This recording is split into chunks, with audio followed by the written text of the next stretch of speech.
So यो teamwork या बिहान बिहानै म यो तरिकाले कोदालो लिएर खन्न थालिसकेँ, स्टार्ट गरिसकेँ। हामी दुईजना हल मिलेर चाहिँ अनि यो के अरे खन्न आँटिरहेको छौँ। हामी नयाँ नयाँ कृषिमा नयाँ नयाँ चाहिँ हामी गर्दैछौँ है, अनुसन्धान गर्दैछौँ मिटहरूमा के हुनसक्छ भनेर।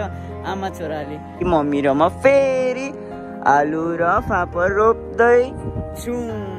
So hello everyone, it's me Sumit and welcome to my YouTube channel Day with Sumit. So guys, जाडोको महिनामा बिहान बिहानै सुमितले ब्लग स्टार्ट गर्न थालिसक्यो। यो खालको घाममा बसेर कस्तो भन्दाखेरि आजकल चाहिँ मतलब तराईमा यो घामदेखि नि अहिले चाहिँ माया कस्तो मोह बस्न थालिसक्यो के। जाडो भइसके पछाडि चाहिँ गर्मी खालको त्यो नभएर न्यानो न्यानो मलाई चाहिँ स्पेसली त्यो भइरहेको छ। सो त्यही भएर चाहिँ म चाहिँ घाम लिँदैछु। सो फोन पक्रेर स्टार्ट पनि गरिसकेँ ब्लग। सो हजुरहरू पनि आज चाहिँ अब राम्रो दिन बनाउनेतिर लाग्नु होला।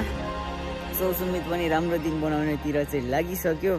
सो ब्लगमा आज के हुन्छ हेर्दै जाम। सो पहिलोचोटि हेरिरहनु भएको छ भने do like share subscribe guys. So अब त्यही नै भन्दै अब ब्लग स्टार्ट गरौँ है त। सो दिनको सुरुवातसँगै सुमित भनेको त काम हो, काम भनेको सुमित हो as you all know guys. So त्यही भएर बिहान बिहानै यो खालको घाममा चाहिँ म आइसकेँ। कहाँ भन्दाखेरि खेतमा भन्दाखेरि पनि अब यता सबै हाम्रो चाहिँ धान यो खालको त गर्नै बाँकी छ नि त। यतातिर त अब सबै तोरीहरू रोपिसक्यो, सबै यो खालको भइसकेको छ। यता बाँकी र यो कोदो, अस्ति कोदो हामीले जुन यहाँ रोपेको थियौँ खनेर, कोदो पनि अब यसको काम सकिसक्यो सबै। अनि त्यही भएर चाहिँ अब के गर्ने भन्दाखेरि अब बाँकी छ हाम्रो आलु रोप्नलाई। सो आलु चाहिँ हामी उतैपट्टि रोप्ने भइरहेको छौँ, तर त्यहाँ धेरै पानी भएर चिसो भएर चाहिँ त्यो ट्र्याक्टरले नखनिदिने भयो क्या। द्याट्स वाइ अब त्यहाँनिर चाहिँ दालै छरेर अब हाम्रो यो पनि अलरेडी खाली नै हुन्थ्यो किनभने होइन।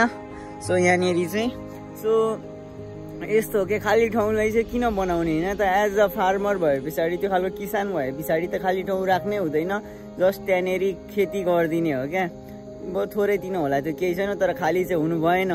त्यो खाली भएको ठाउँमा रोपेकोले धेरैजनाको पेट भर्छ, त्यही भएर त्यो चाहिँ मान्यता हो मेरो चाहिँ। त्यही भएर मम्मीको पनि त्यो खालको थट आयो अनि मम्मीको थट त अलवेज बेस्ट हुन्छ। त्यही भएर चाहिँ बिहान बिहानै म यो तरिकाले कोदालो लिएर खन्न थालिसकेँ, स्टार्ट गरिसकेँ। घाम पनि चलिरहेछ, न्यानो भइरहेछ क्या अहिले बिहान बिहान चाहिँ। अनि त्यही भएर अब यसो न्यानो हुँदै काम गर्नुको मजै बेग्लै हुन्छ। सो म चाहिँ अब यो खन्नेतिर लागिसकेँ। सो डेको स्टार्ट चाहिँ मैले गरिसकेँ काम गर्नलाई। सो अब काम गर्दै जाम, हेरौँ अहिले कहाँसम्म खन्छु। मम्मी पनि आएर खन्ने भनिरहनु भएको छ, तर mummy is not well. So अब काम गर्दै जाऊँ के कति हुन्छ। सबैजना चाहिँ अब यस्तो जाडोमा चाहिँ पक्कै पनि अब त्यो सिरकमा चाहिँ गुजुल्टिएर सुतिरहनु भएको छ होला। कति बिहानको कति मिठो सपना देखिरहनु भएको छ होला। सुमितको मम्मी भनेको चाहिँ, मम्मी र म भनेको चाहिँ यो तरिकाले कोदालो लिएर चाहिँ आलु रोप्नको लागि। अस्ति कोदो हामीले काटिसक्यौँ त, त्यही भएर यहाँनिर चाहिँ हामी अब आलु रोप्नको लागि फेरि हामी दुईजना हल मिलेर चाहिँ होइन मम्मी हामी दुईजना हल मिलेर चाहिँ अनि यो के अरे खन्न आँटिरहेको छौँ फेरि वान्स मोर टाइम। किनभने अब जग्गा खाली राख्नु भएन, मतलब त्यो खाली राख्नु भन्दाखेरि त्यही माथि अहिले कम हुँदै गएको छ, त्यस्तो हुनु भएन। अलिकति भए पनि बेसी खानको लागि त्यो खालको हुन्छ, खाली राख्नु भन्ने कुरा हुँदैन बिइङ अ फार्मर। त्यही भएर मम्मी र म चाहिँ एक हल मिलेर चाहिँ यो खन्नेतिर लागिरहेको छौँ। ट्र्याक्टर पनि लाउन बिर्स्यौँ, केही छैन। मम्मी र म भए पछाडि अब काम एकदम मजाले सकिन्छ। यो दुईजनाको फेरि काम गराइ खतरा छ नि त हामी दुईजनाको। त्यही भएर सो हामी चाहिँ अहिले अब यो तरिकाले कोदालो लिएर खनिरहेको छौँ।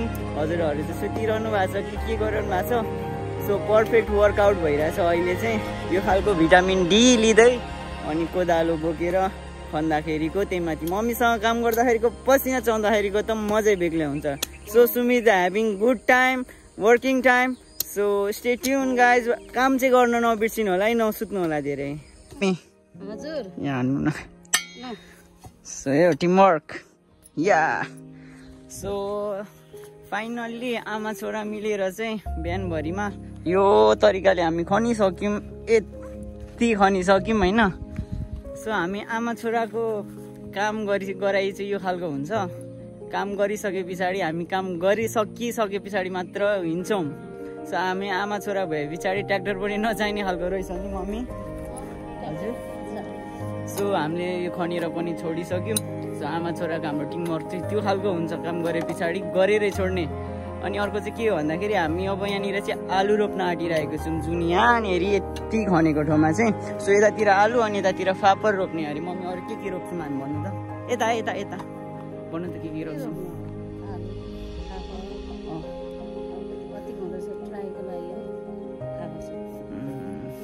ट्राईको हो, हामी नयाँ कृषिमा नयाँ चाहिँ हामी गर्दैछौँ है, अनुसन्धान गर्दैछौँ मिटरीमा के हुनसक्छ भनेर आमा छोराले। सो काम गऱ्यौँ, रमाइलो भइरहेको छ। एट द सेम टाइम भोक चाहिँ लाग्यो अब, किनभने 11 बज्न आँटिसक्यो। So it's time to eat. काम धेरै भइसक्यो, अब एकछिनमा चाहिँ आलु रोप्नु पर्ने छ। सो मम्मी यति खनिसक्यौँ, कस्तो लाग्यो तपाईँलाई?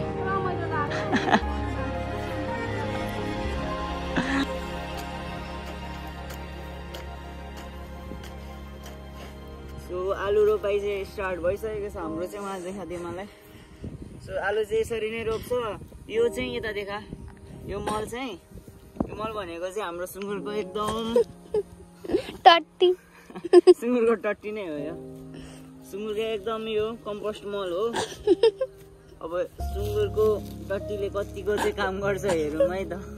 सो यो मान्छेको जात भने पछाडि कस्तो के जति भए पनि नपुग्ने है, जति भए पनि नपुग्ने के। अब कस्तो भयो भन्दाखेरि यतातिर आलु रोपेको थियो, जुम भर्खर आलु पनि रोपेर सकियो यतापट्टि होइन। अनि आलु रोपेर अनि सकियो।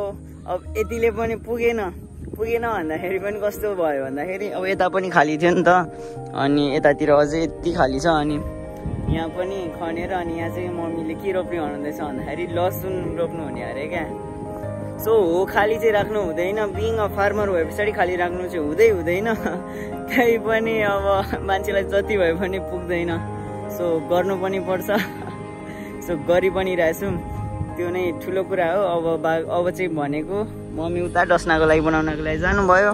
अब म भनेको चाहिँ यतातिर कोदालो लिएर अब यति खन्नेतिर अब म फेरि गोरु बन्न थालिसकेँ।